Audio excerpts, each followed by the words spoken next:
Well, good morning. I'm Colin Crawford. I'm the President and CEO of Mac Publications. This is an exciting, newly formed joint venture between Ziff Davis and IDG, which is now responsible for publishing Macweek and Macworld. And I'd like to welcome you all on behalf of the sponsors to Boston and Macworld Expo. You know, more than any other computer company, Apple continues to attract a great deal of media attention, and today is no exception. For me, and I expect for many of you, the last year in the Mac market has felt like being a bit on an emotional roller coaster.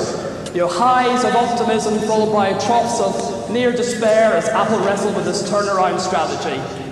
Jubilation as Apple improved and rationalized its product line and made progress with its OS strategies. And then concern as negotiations with the licensees appeared to stall. But for all the followers of the Apple market, nearly every possible solution, every possible solution for Apple has been analysed and dissected. There's certainly no shortage of pundits, to give advice.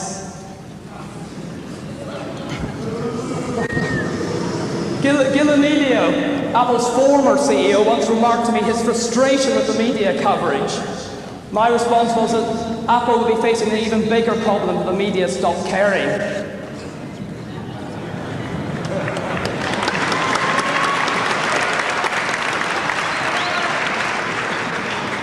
Despite all the issues and problems of the past couple of years, the passion and loyalty remain. People want the Apple Macintosh market to be successful and return to a state of sustained profitability and growth. Today, I'm going to spare you my solutions for Apple, though having been in this market for over a decade, I've certainly some strong views. It's much more important that we all hear a vision for the Macintosh platform from Apple and other senior executives in the industry. What are future plans for hardware and software? What will persuade independent software and hardware vendors that the Apple market represents a solid business opportunity?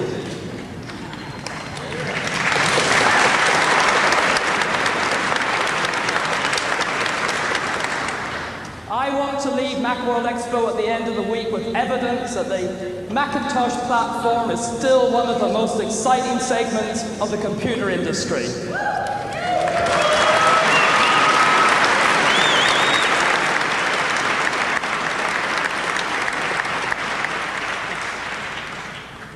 I want my belief reinforced that the Macintosh platform is not just relevant in today's marketplace, but the leading edge of technology.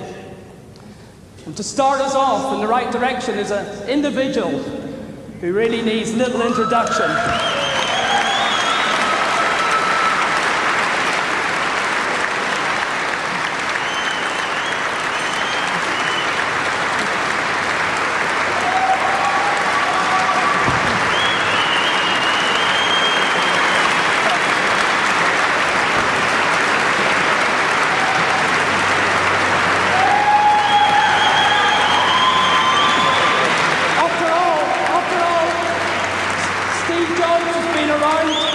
Since the very first Macintosh. So please join with me now and welcome from Apple Computer, Steve Jobs.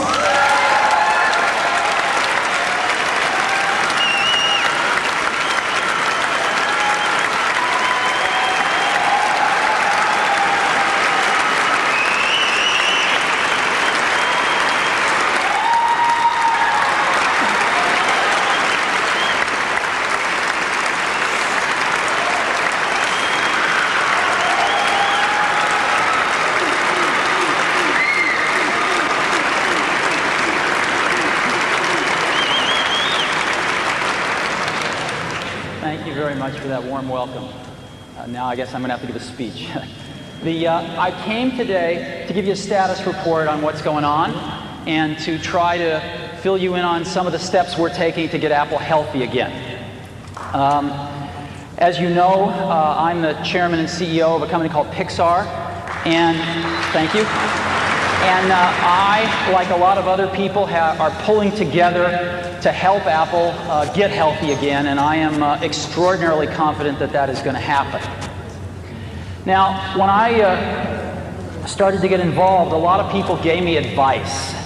And some of the advice that was the most popular was Apple has become irrelevant. There was a great one that was Apple can't execute anything. And another one was the Apple culture is anarchy. No one could manage it. You've read all these things in the press. And after 4 weeks, here's what I found. Quite the opposite of these things, actually. Apple's not as relevant as it used to be everywhere, but in some incredibly important market segments, it's extraordinarily relevant. And I want to share some of that with you today.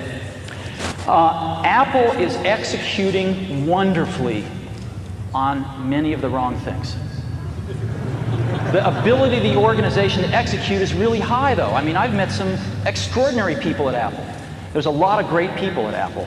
They're doing some of the wrong things because the plan has been wrong. And lastly, what I found is rather than anarchy, I found people that can't wait to fall into line behind a good strategy. There just hasn't been one.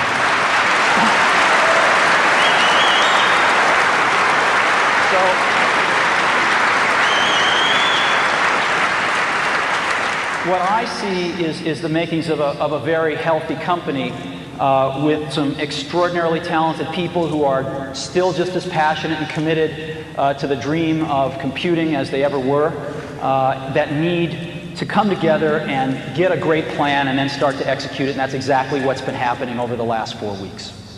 Now, what's the fundamental problem?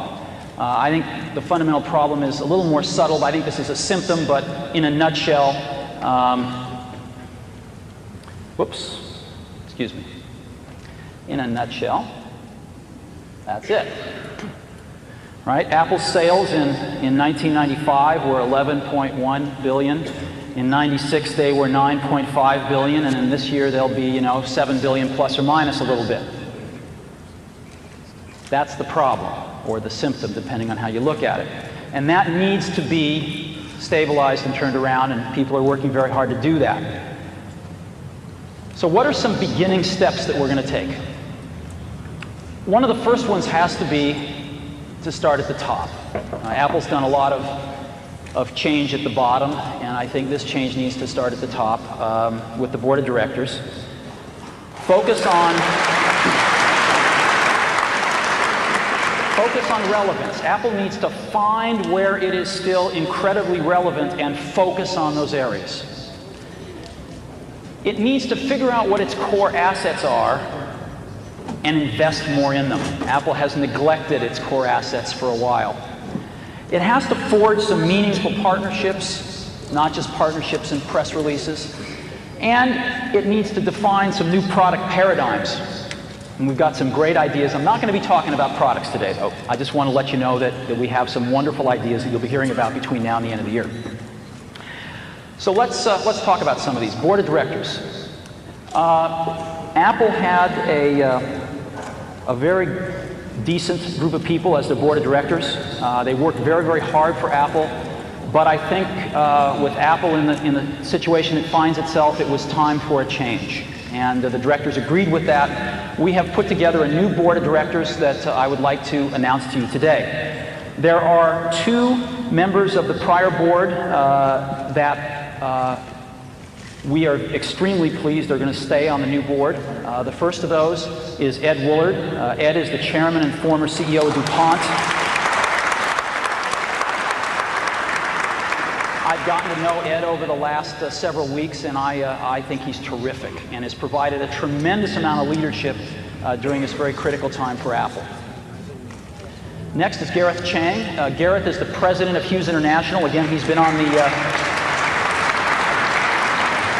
Apple board for a short while, and Gareth brings a tremendous international experience to Apple, in particular in Asia, which is a very important market and a high-growth market for Apple. And then we're going to add 4 new board members. The rest of the prior board has resigned, and we're going to add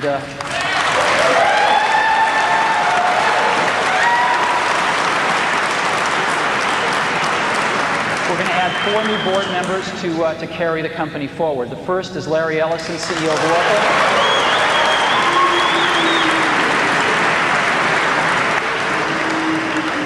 I hope that wasn't a boo I'm hearing. Larry started Oracle in his garage about a year after we started Apple. It's grown to be the second largest software company in the world. We would like to do a lot more in terms of software, and we thought having some software industry expertise would be a good idea on the board.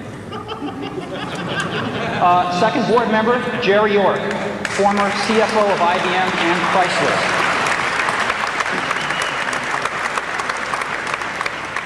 Jerry did a lot of the turnaround work at Chrysler and IBM and is extremely well known and respected in the financial community for his work.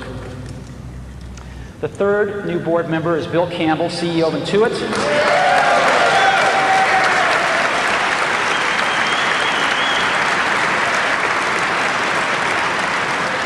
Bill, in addition to being CEO of Intuit, was formerly the Vice President of Sales and Marketing for Apple during some of its heyday, and also ran Claris, and is very familiar with some of the successes and some of the failures that Apple has had, and I think he'll be an extremely good board member.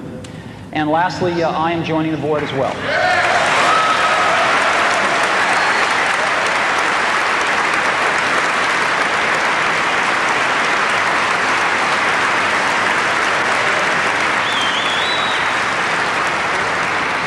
I'd like to just take a moment and thank the outgoing board members. I think it has not been an easy job to be a board member of Apple over the last few years, and these are very decent people, and they've been trying very hard to do the right thing for the company.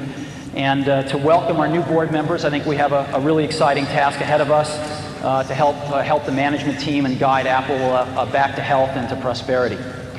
And so I hope you'll agree that this is a pretty sweeping change. We're adding a tremendous amount of industry expertise. We are not naming a chairman at this time. We're going to wait till we have a new CEO and sort things out when that happens at that time.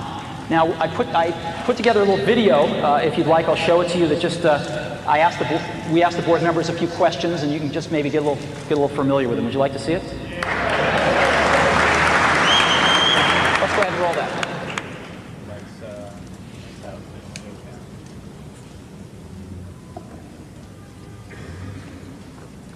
The old board has been associated with the past, and the past has been failure. The new board brings hope.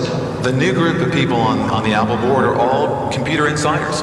We've all been in the computer industry. Everyone knows that the computer industry changes at the speed of light.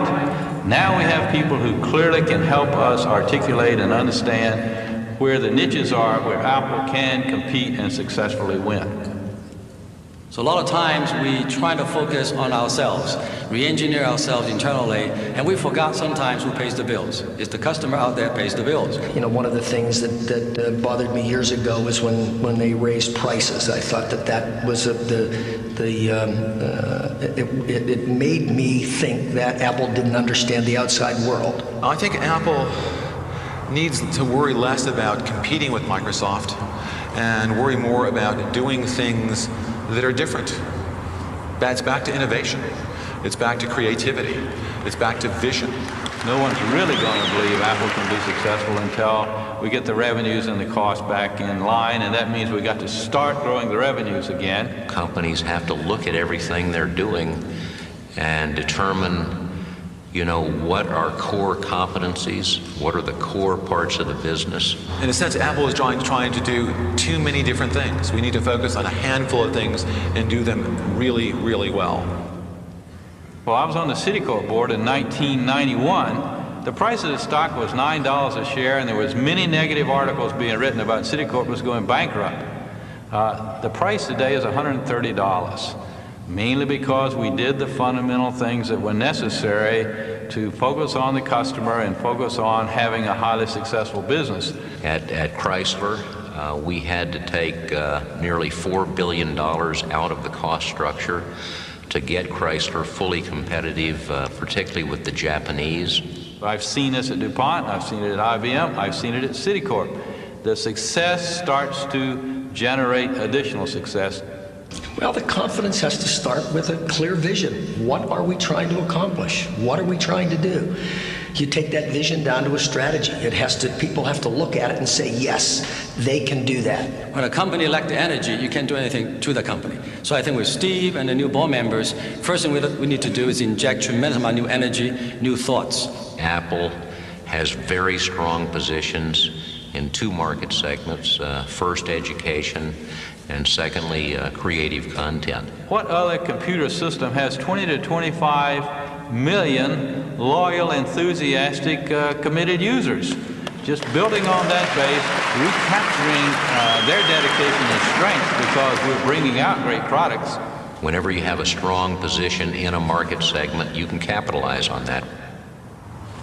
You know, Apple's the only lifestyle brand in the computer industry. It's the only company that people feel passionate about. You know, my company, Oracle, it's a huge company. IBM's a huge company. Microsoft's a huge company. But no one has incredible emotions associated with our companies. Only Apple is really a lifestyle brand. And companies can spend billions of dollars to build a brand. Apple does not have to do that. It's already been done. The important thing is to build products that are wonderful and, or as Steve would say, insanely great. And it's time to start building insanely great products. The biggest thing you can do is go out and buy a Mac. Do I use a Mac? Absolutely, I use a Mac. I have 3 of them in my home. I've been using a Mac since 1984, and I'm not about to stop. I probably own every single machine that Apple had ever produced, and I can tell you, no one can change me in terms of personally what machine I will use. It's gotta be a Mac.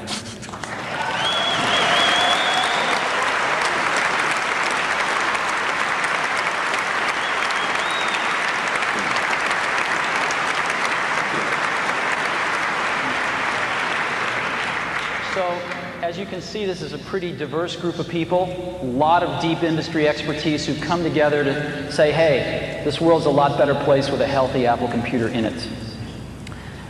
Okay, next, market focus. Yeah, I can't get anyone to tell me the definitive market share number for Apple, but it's around 7% from all I can gather. And the question is, where is Apple relevant? Where is Apple still the dominant player? Which market segments? And there are 2. The first one I call creative content. It's publishing, design, pre-press, etc. It's creative professionals using computers. And what's interesting is Apple is still the dominant market leader for creative professionals. By far. It's like 80% of the computers used in advertising and graphic arts, design, pre-press, all Macintoshes. And 64% is the best number I could find. 64% of all internet websites are created using a Mac. It's amazing.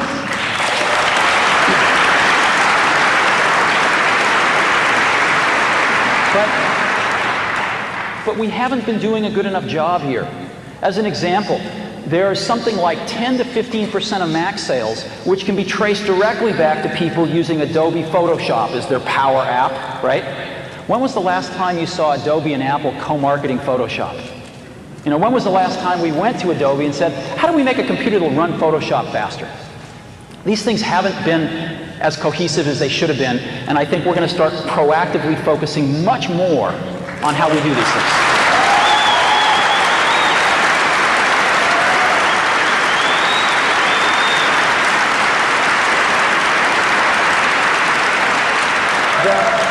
The second market is one that's very close to my heart, is education. Apple put the first computers in education. Apple did it again with the Macintosh. And Apple is still the dominant leader in education. Now, I'm going to ask you a question. Who is the largest education company in the world? Who's the largest education company in the world?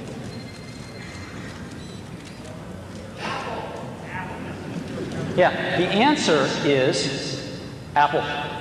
Apple is the single largest education supplier in the world. Okay, supplier to education in the world. Single largest education company in the world. Now, I've asked 100 people at Apple this, and only 2 have thought of Apple. It's incredible the position Apple still has in education. 60% of all computers in education are Apple's. 64% of computers teachers use are Apple's. It's a $2 to $2.5 billion business for Apple every year. What an incredible foundation to build off of. What an incredible legacy to build off of.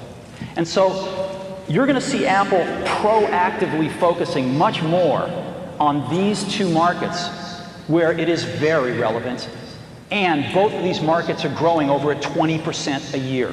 Now, Apple's share is shrinking in these markets slowly, but I think you're going to see that stabilize and turn around, and you're going to see Apple grow with these markets because it's going to do a much better job of focusing where its relevance is and where its legacies lie.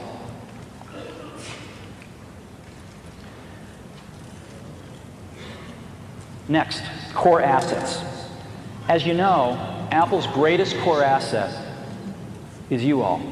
It's the group of 20 to 25 million active users that believe that Apple products and Macintosh is still the best in the world.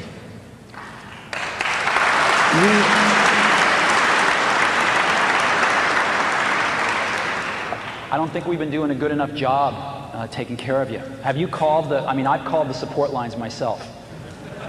I've gotten very acquainted with the hold signal. And so I think we're going to see some changes there soon. And I apologize for anything in the past.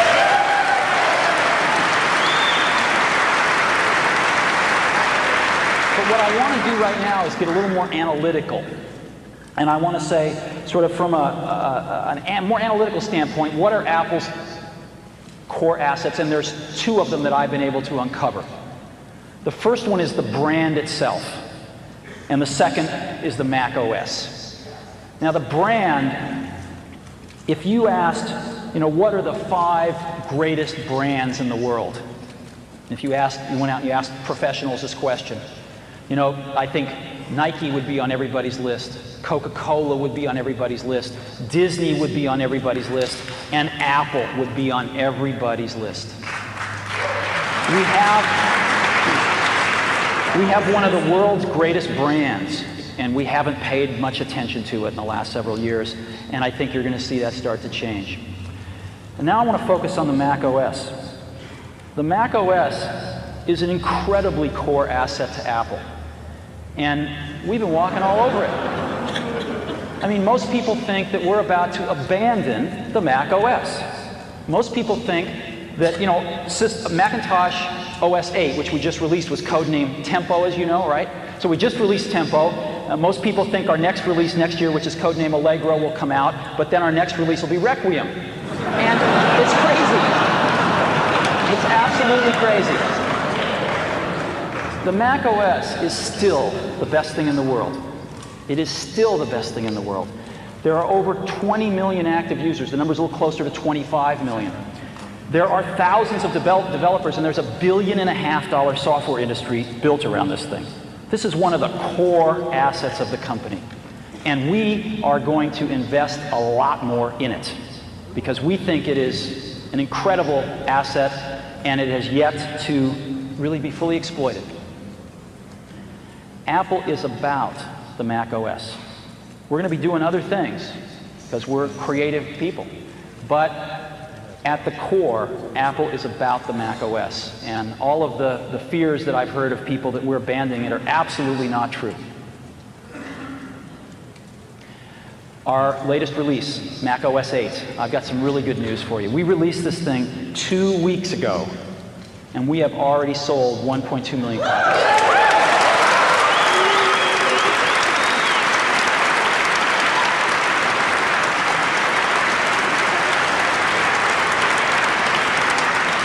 That's 4 times greater than what our forecast was. So we're scrambling to ship everything, and if it takes a little bit to get yours, please, I apologize for that, but we are scrambling. And this number's going up. It shows no sign of abating. So things are going very well with OS 8. Now, I'd like to talk about meaningful partners. Apple lives in an ecosystem, and it needs help from other partners. It needs to help other partners. And relationships that are destructive don't help anybody in this industry as it is today. So during the last several weeks, we have looked at some of the relationships, and one has stood out as a relationship that hasn't been going so well, but had the potential, I think, to be great for both companies. And I'd like to announce one of our first partnerships today, a very, very meaningful one, and that is one with Microsoft.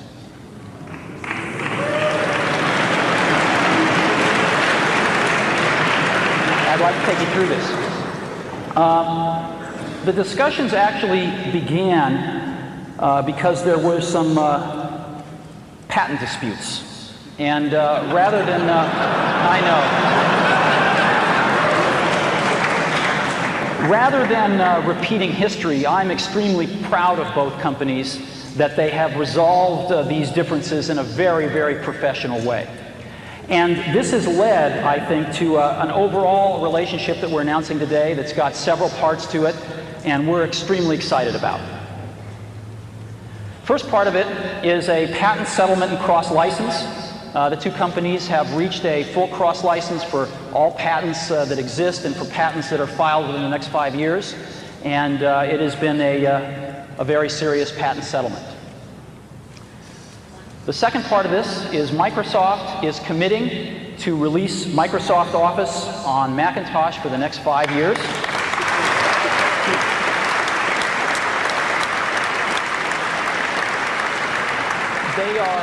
They are going to release the same number of major releases as they release on Windows during that time.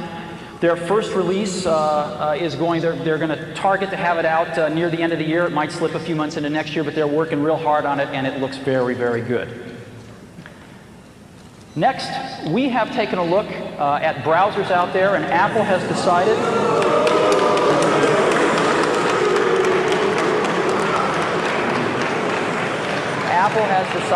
to make Internet Explorer its default browser on the Macintosh. Since we believe in choice,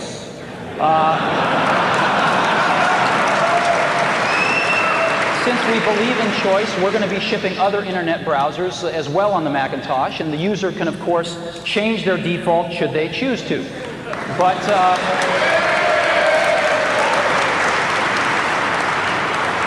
we believe that Internet Explorer is a really good browser, and we think it's going to make a fine default browser. Java. We are going to be collaborating with Microsoft on Java to ensure that we can get the best from each other and ensure that there's compatibility between our virtual machines. And we think that that will serve everybody's interests. And lastly, Microsoft is making an investment in Apple. Microsoft is buying $150 million worth of Apple stock at market price. It is non-voting shares, and they've agreed.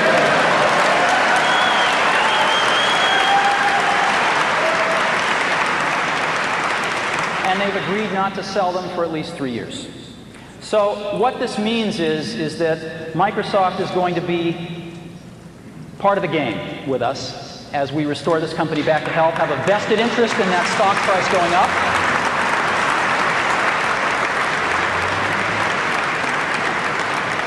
We're going to be working together on Microsoft Office, on Internet Explorer, on Java.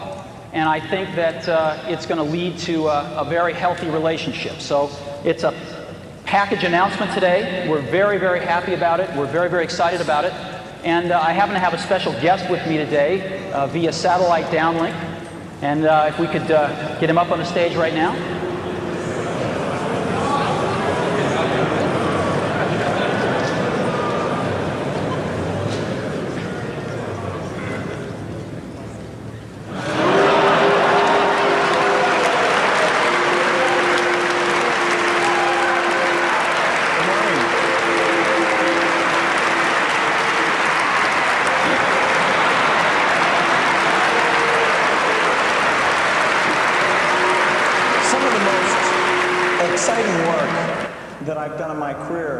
Has been the work that I've done with Steve on the Macintosh. Whether it's the first introduction or doing products like Mac Excel. These have been major milestones. And it's very exciting to renew our commitment to the Macintosh. We have over 8 million customers using Microsoft software on the Macintosh. We make it very easy for people to use Macintosh to take their documents and work with all kinds of machines. We're very excited about the new release we're building. This is called Mac Office 98. We do expect to get it out by the end of this year. And we've got some real exciting features. It's a product that's going to require no setup. It's going to be an easy transition from people in the past. And I think it's going to really set a new benchmark for doing a good job with performance and exploiting unique Mac features. In many ways, it's more advanced than what we've done on the Windows platform. We're also excited about Internet Explorer. And we've got a very dedicated team that's down in California that works on that product.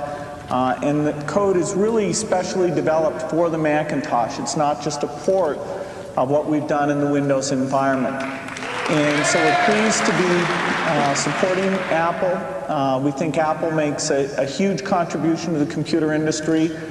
We think it's going to be a lot of fun helping out, and we look forward to the feedback from all of you as we move forward doing more Macintosh software. Thanks.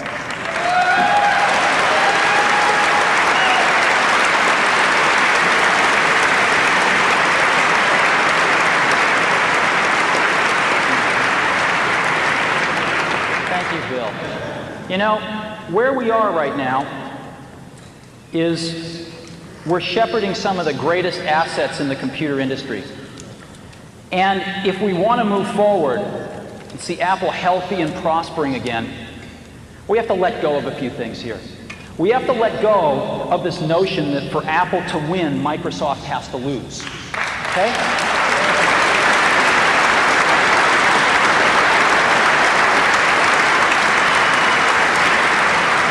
We have to embrace a notion that for Apple to win, Apple has to do a really good job. And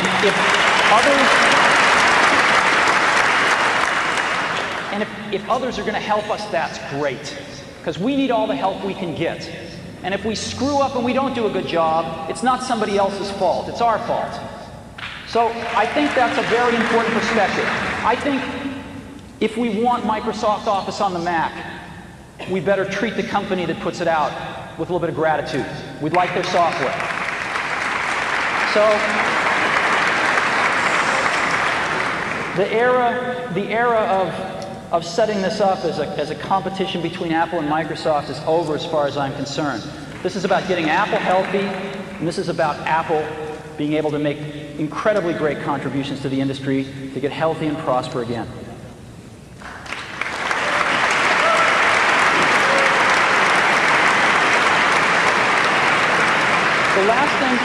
The last perspective I'd like to leave with you on this is, you know, sometimes points of view can really make you look at things differently. When you hear a new point of view, like for me, when I was looking at the statistics, and it hit me that Apple is the largest education company in the world. That was like a bolt of lightning. That's huge. What an incredible base to build off of. Another bolt of lightning is that Apple plus Microsoft equals 100% of the desktop computer market. And so, whatever Apple and Microsoft agree to do, it's a standard.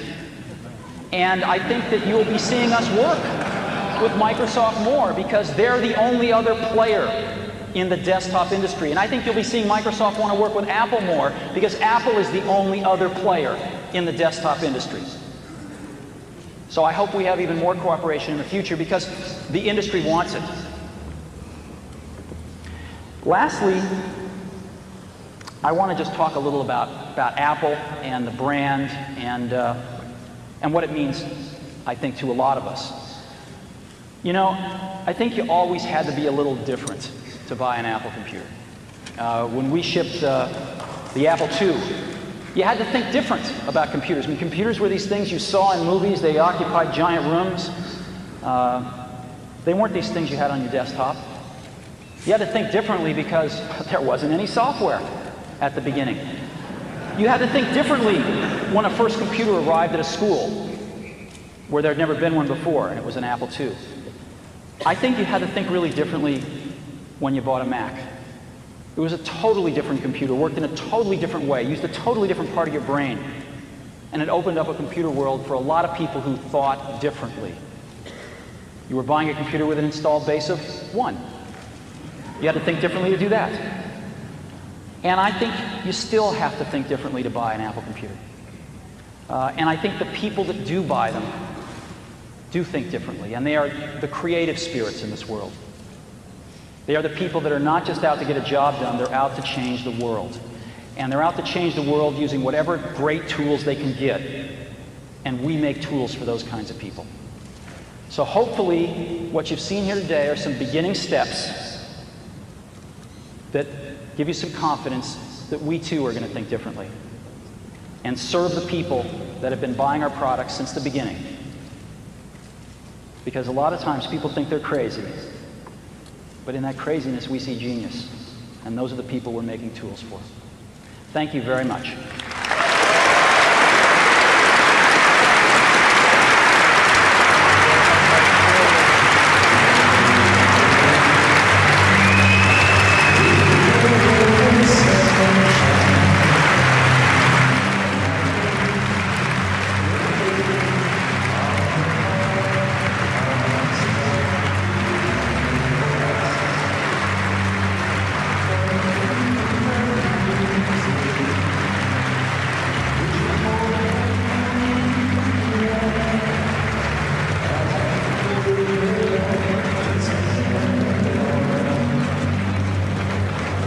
Remarked to me his frustration with the media coverage. My response was that Apple would be facing an even bigger problem if the media stopped caring.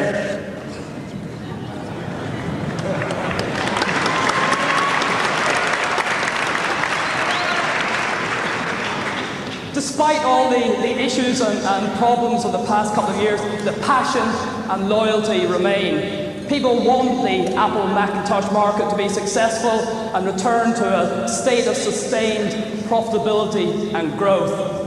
Today, I'm going to spare you my solutions for Apple, though having been in this market for over a decade, I've certainly some strong views. It's much more important that we all hear a vision for the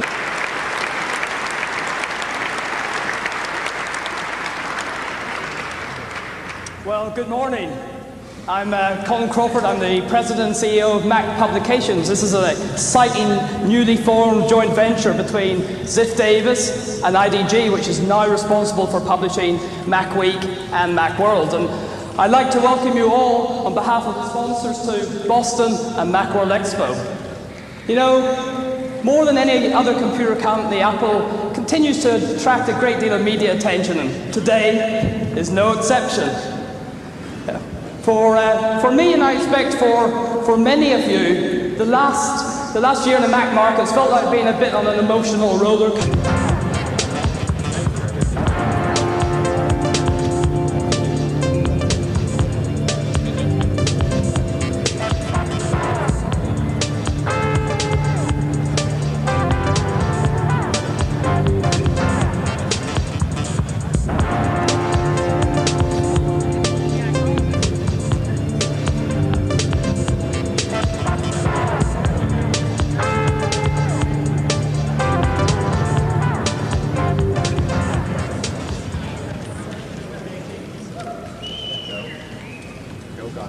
Ladies and gentlemen, our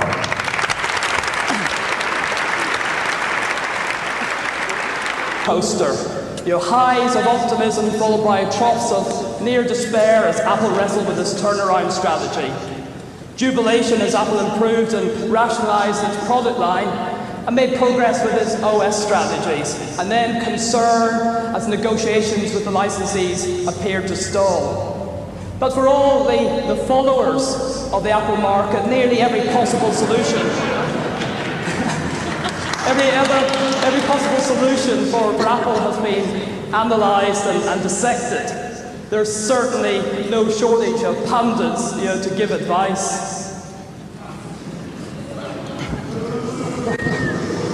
Gil Amelio, Apple's former CEO, once